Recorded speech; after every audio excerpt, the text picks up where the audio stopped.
ಈಗ ನಿಮ್ಮ ಆಶ್ರಮಕ್ಕೆ ಬೇರೆ ಬೇರೆ ಕಡೆಗಳಿಂದೆಲ್ಲ ಬಂದಿದ್ದಾರೆ ಹೌದು. ಅಲ್ವಾ? ಹ. ಅವ್ರನ್ನ ಗುರುತಿಸಿ ಇವ್ರು ನಮ್ಮವರು, ನಾವು ಕರ್ಕೊಂಡು ಹೋಗ್ತೇವೆ ಇವ್ರನ್ನ ಅಂತ ಮುಂದೆ ಬಂದವ್ರು ಯಾರು ಇಲ್ವಾ ಫ್ಯಾಮಿಲಿ ಅವರು? ಯಾರು ಮುಂದೆ ಬಂದವರಿಲ್ಲ, ನಾವೇ ಉಂಟಲ್ಲ, ನಾನೇ ಇದ್ರಲ್ಲಿ ಉಂಟಲ್ಲ ವಾಟ್ಸಪ್ ಅಲ್ಲಿ ಗ್ರೂಪ್ ಅದಕ್ಕೆ ಹಾಕುದು, ನೋಡಿ ಇವರ ಮುಖ ಕರೆಕ್ಟ್ ನೋಡಿ ನಿಮ್ಮವರು ಅಂತ ಆದ್ರೆ ಬಂದು ಕರ್ಕೊಂಡು ಹೋಗಿ ಅಂತೆಲ್ಲ ಹೇಳಿದೆ ನಾನು. ಆ ಟೈಮ್ ಅಲ್ಲಿ ಬಂದದ್ದು ಹನ್ಗೇರಿ, ಹಾವೇರಿ, ಮತ್ತೆ ನಿಮ್ದು ಅಂಕೋಲಾ, ಆ ಕಡೆ ಕುಮಟಾ, ಅವೆಲ್ಲ ಸ್ವಲ್ಪ ಜನ ಬಂದೆಲ್ಲ ಅದು ನಂದು ಯೂಟ್ಯೂಬ್ ಇದಕ್ಕೆಲ್ಲ ಮಾರ್ಕ್ ಮಾಡಿ ಇವರು ನಮ್ಮವ್ರು ಅಂತ ಹೇಳಿ ಕರ್ಕೊಂಡು ಹೋಗಿದ್ದಾರೆ.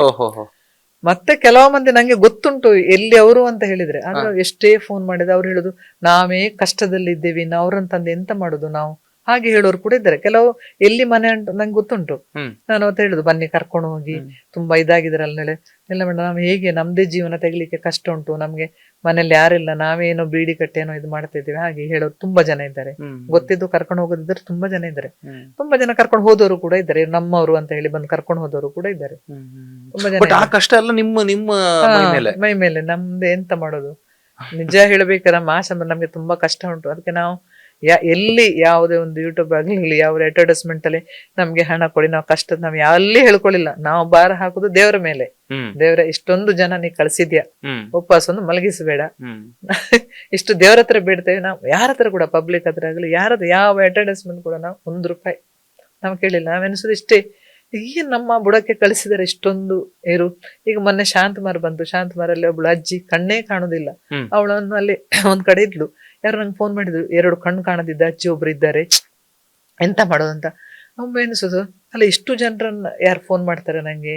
ಅದ ಮತ್ತೆ ಸ್ಟೇಷನ್ ಇಂದ ಕೂಡ ಕಾಲ್ ಬಂತು, ಮೇಡಮ್ ನೋಡಿ ಯಾರ ಸಿಕ್ಬೋದು, ಸಿಕ್ಕಿದ ಮೇಲೆ ಕರ್ಕೊಂಡು ಹೋಗ್ಬೋದು ಅಂತ ಹೇಳಿದ್ರು. ಮತ್ತೆ ಕೊಂಡ ಗೌರ್ಮೆಂಟ್ ಹಾಸ್ಪಿಟ್ಲ್ ಹಾಕಿ 4 ದಿನ ಗೌರ್ಮೆಂಟ್ ಹಾಸ್ಪಿಟ್ಲಿಗೆ ಹಾಕಿ ಅಲ್ಲಿ ಸ್ವಲ್ಪ ಟ್ರೀಟ್ಮೆಂಟ್ ಮಾಡಿ ಈಗ ನಾವು ಕರ್ಕೊಂಡು ಬಂದೇವೆ. 2 ಕಣ್ಣು ಕಾಣಲ್ಲ ಅಜ್ಜಿಗೆ, ನಮ್ಮಲ್ಲಿ ಇದ್ದಾರೆ. ಅದು ಕೂಡ ನಾನು ಯೂಟ್ಯೂಬ್ ಅಲ್ಲಿ ಹೇಳಿದ್ದೇನೆ, ನೋಡಿ ಕರೆಕ್ಟ್ ಮುಖ ನೋಡಿ. ಅದು ತಮಿಳು ತೆಲುಗು 2 ಭಾಷೆ ಬರ್ತದೆ ಅಜ್ಜಿಗೆ, ಬೇರೆ ಭಾಷೆ ಕನ್ನಡದವರಲ್ಲ ಅನ್ಸದೆ. ಈಗ ನಾವು ಕರ್ಕೊಂಡು ಬಂದಿದ್ವಿ. ಈಗ ನಂಗೆ ಕೆಲವು ಕಡೆ ಫೋನ್ ಬರುದು, ಕೆಲವೊಮ್ಮೆ ನಾನು ಹೇಳುದು ಬೇಡ ಮರ, ಇಲ್ಲಿ ಜನ ಫುಲ್ ಇದ್ರೆ ಬೇಡ ಅಂತ ಹೇಳುದು. ಮತ್ತೆ ನಾನು ಎನ್ಸುದು ಈಗ ದಾರಿಯಲ್ಲೇ ಇರ್ಬೋದು ಅವರು, ಎಂತ ಆಗಿರ್ಬೋದು, ಪುನಃ ನಾನೇ ಅದೇ ನಂಬರಿಗೆ ಕಾಲ್ ಮಾಡುದು ನೋಡಿ. ನಾನೇ ಮಾಡುದು. ಅಂದ್ರೆ ನಾನು ಎನ್ಸುದು ಎಂತಕ ಇದಲ್ವಾ ಪಾಪ, ಯಾರೋ ಫೋನ್ ಮಾಡೋದಲ್ಲ ಅವ್ರಿಗೆ, ದಾರಿಯಲ್ಲಿ ಹೋಗೋರು ಫೋನ್ ಮಾಡಿದ್ರೆ ಅವ್ರು ಸೀದಾ ಬಿಟ್ಟು ಸೀದಾ ಹೋಗಿರ್ಬೋದು, ಅವ್ರು ಎಂತ ಮಾಡ್ತಾರೇನೋ ಬಸ್ ಸ್ಟ್ಯಾಂಡ್ ಅಲ್ಲಿ, ಏನಿಲ್ಲ ಅದೇ ನಂಬರಿಗೆ ತಿರ್ಗಾ ಕಾಲ್ ಕೊಡುದು. ಎಂತಾಯ್ತು ನೀವು ಎಲ್ಲಿ ಬಿಟ್ಟಿದ್ರಿ, ಏನಿಲ್ಲ ಮೇಡಮ್ ನಾವು ಅವರು ಪಂಚಾಯತಿ ಅಧ್ಯಕ್ಷರಿಗೆ ಹೇಳಿದ್ದೇವೆ, ನೀವು ಬರ್ತೀರಾ, ನೀವು ಪುನಃ ನಾನೇ ಹೋಗಿ ಕರ್ಕೊಂಡು ಬರುದು. ಈ ತರದ್ ಎಷ್ಟು ಆಗಿರ್ಬೋದಲ್ವಾ? ತುಂಬಾ ಆಗಿದೆ.